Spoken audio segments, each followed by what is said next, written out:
Le tronc comporte deux cavités, la cage thoracique et la cavité abdominale. La cage thoracique contient les poumons et le cœur qu'on distingue ici derrière les deux poumons. La cage thoracique et cavité abdominale sont séparées par le diaphragme, qu'on ne voit pas ici, qu'on verra dans le modèle suivant. La cavité abdominale, elle contient essentiellement les viscères de l'appareil digestif, ici le foie, l'estomac, derrière on ne le voit pas, le pancréas, ici le côlon, côlon ascendant, côlon transversal, descendant, et ici l'intestin grêle. On voit ici le diaphragme, donc c'est un muscle respiratoire qui sépare cage thoracique et cavité abdominale.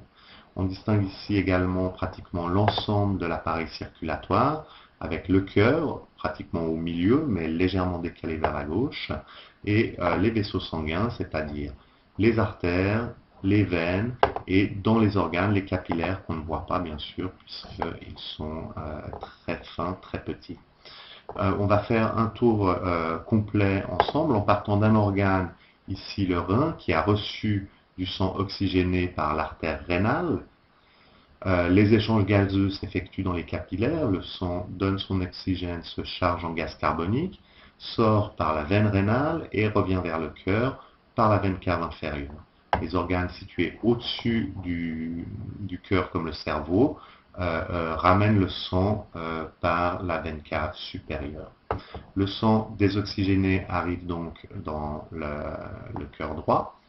De là, il va passer dans l'oreillette droite, il va passer dans le ventricule droit. Le ventricule droit va l'expulser dans l'artère pulmonaire vers les poumons. Là, il va y avoir aussi un réseau de capillaires où les échanges gazeux vont s'effectuer. Le sang est oxygéné et décarboxylé et il revient vers le cœur par la veine pulmonaire. C'est ce qu'on appelle la petite circulation. Cœur droit, poumon, cœur gauche. C'est la petite circulation.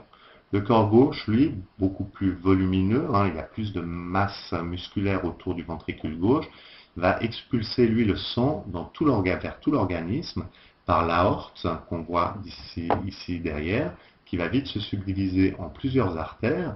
Là, on voit, il y a les sous-clavières qui vont partir là, on voit les carotides qui vont irriguer le cerveau, et derrière les poumons, l'aorte forme une crosse qui va redescendre vers l'abdomen. On voit ici l'aorte descendante, ici l'aorte abdominale.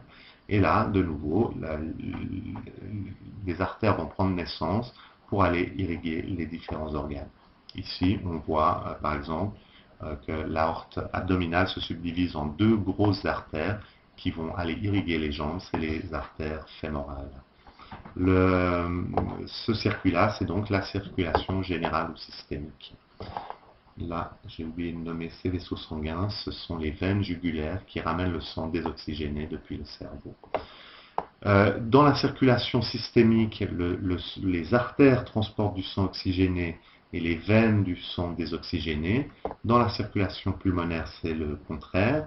L'artère transporte du sang désoxygéné, la veine ramène du sang oxygéné. La structure de ces vaisseaux sanguins est différente. Les artères subissent donc la pression donnée par le cœur. Il y a une pression dans les artères qui chute dans les capillaires, et dans les veines, il n'y a pas de pression. Donc la paroi des artères doit être plus épaisse. Elle contient une épaisseur de muscle lisse importante pour résister à la pression. Les capillaires, eux, sont extrêmement nombreux, extrêmement fins, ce qui favorise les échanges gazeux, d'autant plus que le sang circule lentement dans les capillaires.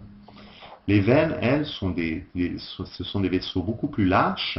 Il n'y a pas de pression donc dans les artères, dans les veines, et pour favoriser le retour veineux, il y a dans les veines des petites valvules qui empêchent le sang de revenir en arrière. Une fois qu'il est monté, il ne peut plus redescendre en arrière.